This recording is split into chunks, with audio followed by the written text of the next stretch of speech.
అత్యాధునిక labs, international collaborations, advanced placements. మీ dream career ని రీచ్ అవ్వడానికి మీ best choice Godavari global university. Doctor గారు నమస్తే అండి. డాక్టర్ గారు జనరల్గానే ఇప్పుడు షుగర్ లెవెల్స్ ఈ లెవెల్స్ ఉంటే ఖచ్చితంగా వీళ్ళని డయాబెటిక్ పేషెంట్స్ అనాల్సిందే అని అంటే అసలు ఎంత ఉండాలి డాక్టర్ గారు? లెవెల్స్ అంటే యూనివర్సల్గా ఏముంది? సో అసలు షుగర్ టెస్ట్కి వెళ్ళే ముందు ఎలాంటి జాగ్రత్తలు తీసుకోవాలి?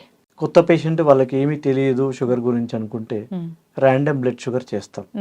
ఎటువంటి కంప్లైంట్స్ ఏం లేదు, డాక్టర్ దగ్గరికి వచ్చారు నాకు తెలియదండి, I want know the diabetic status. So random blood sugar చేస్తాం. If it is more than 200 it's confirm that he's a diabetic. 200 mg/dL. So already confirm అయ్యింది, కంట్రోల్లో ఉందా లేదని తెలుసుకోవాలంటే there are few other test. Fasting blood sugar, FBS, and postprandial blood sugar. 1.5-2 hours after the breakfast we do see. And another important test is HbA1c. That is a glycosylated hemoglobin, which shows the average past 3 months blood sugar control unda leda ani telustundi. So if these 3 tests can be done, we can know whether is that patient is under control or not under control, whether we need to change the medicines or not. Okay. Fasting blood sugars beyond 110 అట్లా ఉంది అంటే ఇంకా ఎంత పైకి ఉందంటే అంత control లేనిదే అంటాం. 110 అంటే ఇంకా అది 110 is good control. Okay. 100 110 we do maintain. 120 also we can give the chance to the patient with the diet they can control. 100 110 is good control, very optimal control. Postprandial again if we say 150 160 levels good control అంటాం. Beyond again 170 ఇంకా దానిపైన ఎంత వెళ్తా ఉంటే అది అంత control లేనట్టు అర్థం. HbA1c levels again below 6.5 is very good control అంటాం. above 6.5 more than that ఇంకా ఎంత దాటితే అంత కంట్రోల్ మీకు ఉండట్లేదు, యావరేజ్ గా you are not under control and we can tell to the patient. Okay. మరి ప్రీ డయాబెటిక్ స్టేజ్ అంటే between 100 to 110 రేంజ్ లో ఉంది. సో ఆ రేంజ్ లో ఉంది with symptoms. Few patients they come like weakness, weight loss, increased thirst, దప్పిక అవుతుంది, ఎక్కువ యూరిన్కి వెళ్తా ఉన్నాను, ఆ స్టేజ్ లో ఉండి బార్డర్ లైన్ షుగర్స్ లో వచ్చారు, ప్రీ డయాబెటిక్ స్టేజ్ లో వచ్చారు, 100 110 మధ్యలో ఉన్నప్పుడు వాళ్ళకి we advise them strictly to avoid sugars, sweets, high fat diet. Provided if he is not obese, if he doesn't have any diabetes or any other risk factors ఏం లేవు అనుకుంటే pre diabetes patients వాళ్ళకి life style modification, walking, exercise, food control చెప్తాం. మరి tablets again this very big topic. Pre diabetes state లో without complaints, without any comorbid diseases, we can suggest lifestyle modification and walking and exercise. With the complaints, already having BP or heart problem, that is better to comorbidities ఉంటే వాళ్ళు pre diabetes అయినా కానీ medicine ఉంటుంది. Depends on their condition. మళ్ళీ కూడా ఇది కూడా definitely. So if he is a smoker or drinker, we tell them to stop. If he is obese, we tell them to avoid fatty food, and we tell them to go for walking and all. Yes, with risk factors definitely we need to treat. Yes. Because otherwise with that sort of mild elevation of the sugars, there could be impact on already existing diseases to the patient. Yes, ఖచ్చితంగా doctor గారు. So అయితే చాలా మంది కూడా దీన్ని reverse చేయొచ్చు ఈ pre diabetes condition ని అంటారు. అంటే కోమార్బిడిటీస్ ఉండి రకరకాల ఇష్యూస్ ఉన్నప్పుడు దాన్ని మనం రివర్స్ చేయొచ్చా? ఆ డయాబెటిస్ స్టేట్ ని రివర్స్ చేయొచ్చు by strict modification of your life style, strictly avoiding full polished rice, sweets, jaggery, high fat diet, non-vegetarian food and all. Avoid cheste we slowly we tell them to keep in balance. We tell them to repeat it once every like 2 or 3 months like that, to keep in track whether is it getting controlled or is it going beyond the abnormal levels. If it is going beyond the abnormal levels like 120 130 is crossing, even with the lifestyle modification and walking, then it is the indication for him to start the diabetic medication. If it is getting controlled with the lifestyle modification and walking and all, then we tell them to wait, and we tell them to frequently monitor.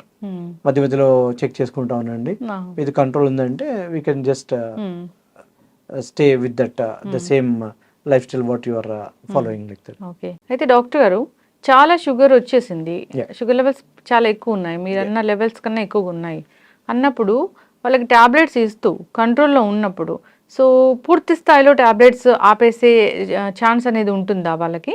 ఇప్పుడు starting dose చిన్న dose tablets మీద ఉన్నారు అంటే వాళ్ళకి ఉండాల్సిన limits దానికంటే fasting sugars ఇప్పుడు 100-110 వరకు మెయింటైన్ చేయడం మంచిది. Below the normal levels like 70-60 కన్నా తగ్గిపోతా ఉంది with tablets, then we can stop. Okay, yes ఖచ్చితంగా డాక్టర్. నార్మల్ లెవెల్స్ కంటే తగ్గుతుంది అంటే వీ కెన్ స్టాప్. అయితే డాక్టర్ గారు ఈ షుగర్ ఉన్న వాళ్ళు ఖచ్చితంగా తీసుకోకూడదు ఈ ఫుడ్స్ అంటే మనకి ఎలాగో తెలుసు, వైట్ రైస్ తీసుకోకూడదు, షుగర్ తీసుకోకూడదు అని అంటారు, ఖచ్చితంగా ఇంకా మానేయాల్సి వీళ్ళని తీసుకుంటే షుగర్ స్పైక్ అవుతుంది అంటే ఏం చెప్తారు? Junk food, high calorie food like pastries, pizzas, food containing maida, high carbohydrate food, కొంచెం దుంపగడ్డలు, బీట్రూట్ కానీ పొటాటోస్ కానీ, బెల్లం తింటే మంచిది అనుకుంటారు, but again it's a sweet again. బెల్లం jaggery is best option to ఇది షుగర్ ని మనం రిప్లేస్ చేయడానికి అని అంటారు కదా, అది కాదు అయితే? కాదు, షుగర్ లేని వాళ్ళకి షుగర్ కన్నా alternative jaggery is good because it's natural made from the sugar can. Again the sugar is refined, sugar is also refined, we can say. So refined sugar is not good. We can prefer brown sugar instead of that refined white sugar. We can prefer brown sugar. Okay. So తీపే అవును, whatever it is. So honey that's why కూడా we తీసుకోవద్దని చెప్తారు కదా. of course fruits లో కూడా అందుకే అన్ని వద్దు అంట. అన్ని రకాల ఫ్రూట్స్ తీపిగా ఉన్న ఫ్రూట్స్ ఇప్పుడు బాగా మాగిన పపాయ బాగా స్వీట్ వస్తుంది, sapota, banana, mango, pineapple, those are more sugar like sucrose ఎక్కువ ఉంటుంది, ఫ్రూట్ షుగర్ అవుతుంటాం. So less sugar prefer like pomegranate, kiwi, dragon fruit, apple, little bit less sweet, those you can. ఇక్కడ మనం అంతే ఈజీగా తెలుసుకోవచ్చు అంటే ఫ్రూట్స్ లో చాలా పండినవి చాలా తీయగున్నవి మాత్రం తీసుకోకూడదు. ఎస్, మీరు అన్నట్లు దానిమ్మ ఇలాంటి వాటిలో ఎక్కువగా అంత తీపి ఉండదు కాబట్టి అలాంటి తీసుకోవచ్చు. కివి గానీ డ్రాగన్ కూడా అంత మరీ అంత తీయగా ఏమి ఉండదు. అవును, స్వీట్ ఉంది అంటే పక్కన పెట్టేయటమే, అదే బండ గుర్తు. ఎస్ ఖచ్చితంగా డాక్టర్ గారు చాలా చక్కగా చెప్పారండి. అయితే ఈ షుగర్ పేషెంట్స్కి నైట్ అసలు డిన్నర్ అనేది ఉండకూడదు, ఏదో కొంచెం జావా అలాంటివి తీసుకోవాలి అంటారు, అది నిజమేనా? అసలు తినకుండా ఉండకూడదు, అసలు తినకుండా ఉండి మళ్ళీ షుగర్ టాబ్లెట్స్ వేసుకుంటే there are chances of hypoglycaemia, అంటే ఉన్నదానికన్నా పడిపోవడం షుగర్ లెవెల్స్. అసలు తీసుకోకుండా ఉండకూడదు అంటాం, మితిమీరిన మోతాదులు తీసుకోవాలి. షుగర్ పేషెంట్లకి ఇంకా ఎక్కువ ఏం చెప్తామంటే ఒకటే పూట ఎక్కువ మొత్తాలు తీసుకోవద్దు అంటాం. You break the meals, frequent small proportion meals తీసుకోండి అంటాం. ఎందుకంటే మనం మార్నింగ్ వేసుకునే టాబ్లెట్ ఈవినింగ్ వరకు పనిచేస్తుంది, నైట్ వేసుకునే టాబ్లెట్ మార్నింగ్ వరకు పనిచేస్తుంది. సో ఆ క్రమంలో మనము ఒకటేసారి బల్క్గా తీసుకునే దానికంటే స్మాల్ మీల్స్ ఫ్రీక్వెంట్లీ సజెస్ట్ చేస్తాం to optimal control of the sugar. అలా అని చాలా మంది ఏం చేస్తారు, డాక్టర్ గారు చెప్పారండి పొద్దున్న 4 దోశలు తింటారు, 2 hours తర్వాత మళ్ళీ మిక్చర్ తింటారు, మళ్ళీ 2 hours తర్వాత బూందీ తినేస్తారు, సో అలా తీసుకుంటారు. ఫ్రీక్వెంట్ మీల్స్ అన్నారని నిజం కొంచెం కొంచెం అన్ని తినేస్తూ ఉంటారు. అవును, మీరే చెప్పారండి అంటారు, వాడు షుగర్స్ పెంచుకొని వస్తారు. So that is not good again. ఇది ఇక్కడ సైకలాజికల్ గా కూడా చూడాలి డాక్టర్ గారు. సో క్రేవింగ్స్ ఉంటాయి, ఇప్పుడు ఏదైతే మీరు వద్దని చెప్తారో అప్పుడు క్రేవింగ్స్ ఇంకెక్కువ ఉంటాయి. Correct, obviously. ఎస్, ఏదైనా కానీ జాగ్రత్తగా ఉండాలని కోరుకుందామండి. ఊరికి షుగర్ లెవెల్స్ అందులో డాక్టర్స్ చెప్పేటప్పుడు వినరు. పేషెంట్స్ చాలా వరకు ఏమైతుందంటే క్రాస్ క్వశ్చనింగ్, మనం చెప్పే దాంట్లో వినకుండా వాళ్ళు క్రాస్ క్వశ్చనింగ్, దాంట్లో డాక్టర్ చెప్పే కీ పాయింట్స్ మిస్ అవుతాయి. అవును, so that is where again ఇంటికి వెళ్ళిన తర్వాత వాడు ఏం అర్థం కాదు. That's what. Please listen to the doctor once you consult him appropriately. Let the doctor finish your doubts, then you can ask. That's best for you only. Yes. అయితే doctor గారు హైదరాబాద్ అంటే బిర్యానీ చాలా ఫేమస్, అంటే జనరల్గానే ఎప్పుడైనా ఫంక్షన్ వెళ్ళినప్పుడు అట్లా బిర్యానీ అనేది తింటూ ఉంటారు. షుగర్ పేషెంట్స్ తీసుకోవచ్చు అసలు దీన్ని? తీసుకోవచ్చు, why not? Limited quantity, beyond the limit for any person is not good. అందులో ఈ హైదరాబాద్ ట్రెండ్ ఏంటంటే మిడ్ నైట్ బిర్యానీ, అదొక fashion. What is there in that mid night?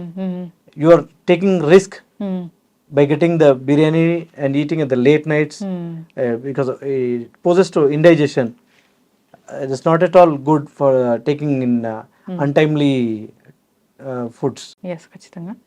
జాగ్రత్తగా ఉండాలని కోరుకున్నాం డాక్టర్ గారు. Yes. చక్కటి ఇన్ఫర్మేషన్ అండి, ధన్యవాదాలు.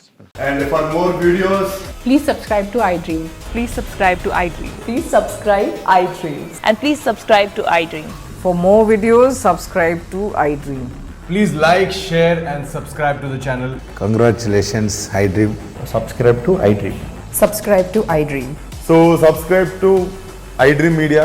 iDream ki iDream team అందరికి huge congratulations. Please subscribe iDream Media. Please subscribe to iDream.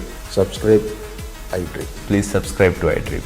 iDream అంటే నా కళల ఛానల్ను సబ్స్క్రైబ్ చేసుకున్న నోరు తిరుగుతలేదు, మీరైతే గంట గుర్తు కొట్టండి. For more such videos, please subscribe to iDream. Subscribe to iDream. Please subscribe to iDream. Please subscribe iDream Media. Please do subscribe to iDream. Please subscribe to iDream Media. For best entertainment and information, please subscribe iDream. And don't forget to subscribe to iDream.